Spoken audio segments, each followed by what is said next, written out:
Dare to tread where the light fades and shadows whisper secrets of the unknown.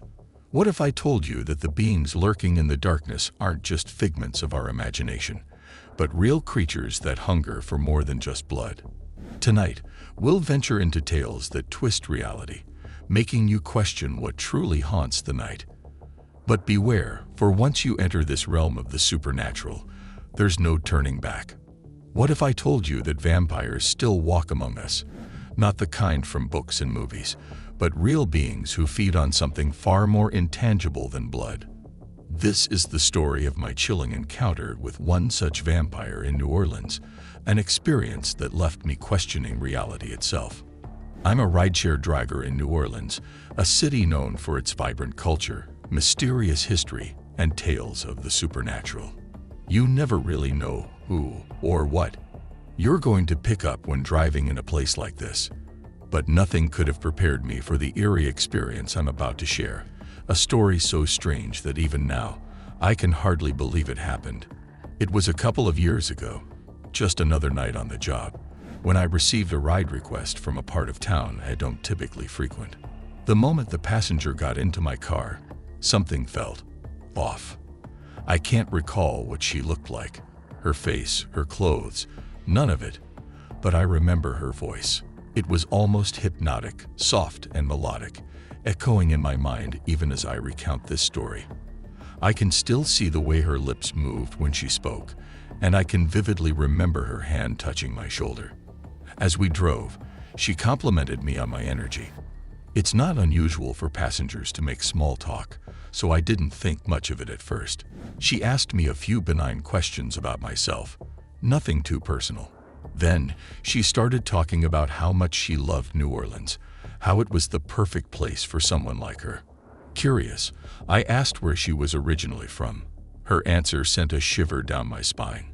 Very far away. The conversation took a darker turn when she reached over and touched my shoulder. Suddenly, I was paralyzed. My hands were frozen on the steering wheel, the car motionless in the street. But the strangest part was that I could hear her voice, not with my ears, but inside my head. "Don't be scared," she said. "I'm not going to harm you." Her words were calm and soothing, yet I felt an overwhelming sense of dread. Moments later, as if nothing had happened, the paralysis lifted, and the car was moving again. I turned to look at her, and she was sitting back in her seat, hands folded neatly in her lap.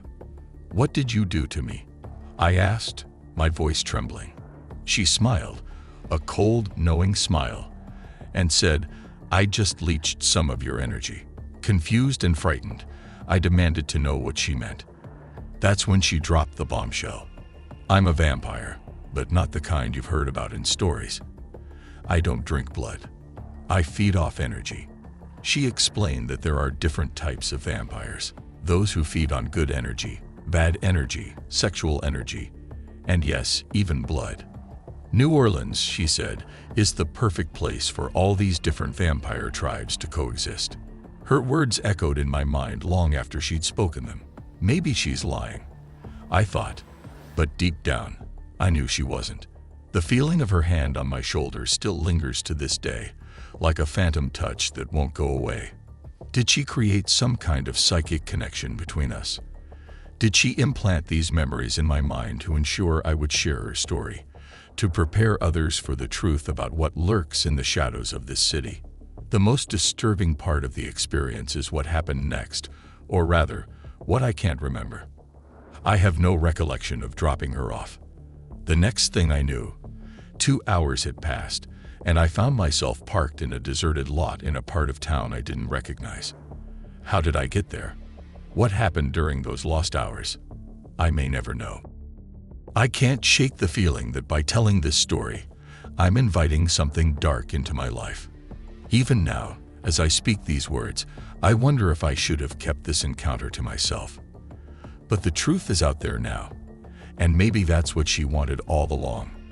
When I was in elementary school, my family lived in a small, unremarkable 2-story home on the outskirts of Omaha, Nebraska.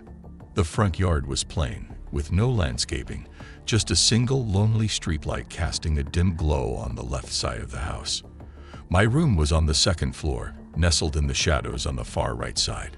Before I share the eerie event that has haunted me since childhood, there's a detail you should know. The kids at school used to say my eyes turned red when I got angry. They started calling me Demon, a nickname that hurt more than they probably realized. One day, I came home to find the word demon scrawled in jagged letters on my bedroom window. I knew the older kids at school had used a ladder from our backyard to reach the window.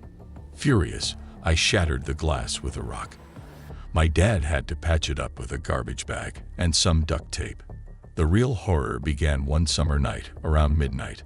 I had gotten up to use the bathroom, but being wide awake, I decided to sneak in some late-night video gaming instead. An hour later, around 1 a.m., a faint, distant scream pierced the quiet. The only reason I heard it was that I had the volume on my game turned almost all the way down. The voice was unmistakably that of a woman. Curiosity gripped me, and I crept downstairs to investigate. As I descended, I noticed something strange. The entire living room was bathed in a deep, blood-red light. The familiar room now seemed alien, like something out of a nightmare. All the windows were covered with some sort of paper-like material, drenched in red liquid. My stomach churned at the sight. I wanted to hide, but my morbid curiosity drove me to my room instead. I noticed that the upper part of my window, the section that wasn't broken, was clear. Carefully, I climbed onto the windowsill and peered through the unbroken glass. What I saw chilled me to the bone. Under the lonely streetlight outside, a man was crouched over a lifeless figure. A woman, dressed in business attire, with her hair splayed out on the pavement. The man wore an orange shirt and jeans, but what caught my attention was the dark red smeared across his mouth and face. His skin was so pale it seemed to glow in the darkness. As I stared in horror, the man suddenly looked up, his eyes meeting mine. His expression shifted from surprise to a menacing glare. In a flash, he scooped up the woman's body and dashed away with a speed that defied all logic. His movements were unnatural, almost inhuman. Once he had left, I finally gathered the courage to go back downstairs. The room had returned to its ordinary state. The eerie red substance that once smeared the windows was gone.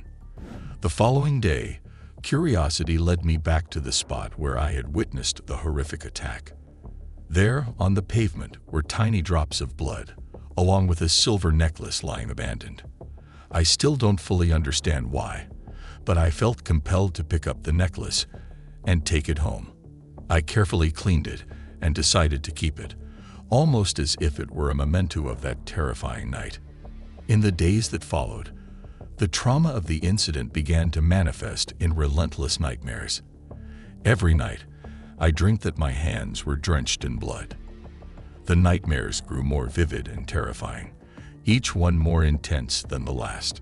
Soon, I found myself dreaming of my own house, but in these dreams, it was transformed into a horrific slaughterhouse. The walls, floors, and ceilings were all soaked in blood, trapping me in a nightmarish scene from which there was no escape. Then, a few days later, I woke up to find something even more disturbing, a strange, deep bite mark on my arm. It was severe enough to draw blood, but I kept it hidden from everyone. At school, I was already labeled a demon, a title that made me an outcast. I knew that if my mother saw the bite mark, she would likely think I had inflicted it upon myself, adding to the burden of isolation and misunderstanding I was already carrying. Looking back, I realize how foolish it was not to tell anyone. I don't know for sure what I saw that night. I was young, and my memories are hazy, but in my heart, I believe that man was a real vampire. To this day, I still have that silver necklace, a haunting reminder of an encounter that has stayed with me ever since. If you've made it this far, consider yourself warned. These encounters are not for the faint of heart. The darkness holds more than just shadows, and now you're part of this chilling story too. But before you go, I dare you to face the fear head-on. Subscribe, and join us for more tales that will haunt your dreams. Are you brave enough to return? Only time will tell.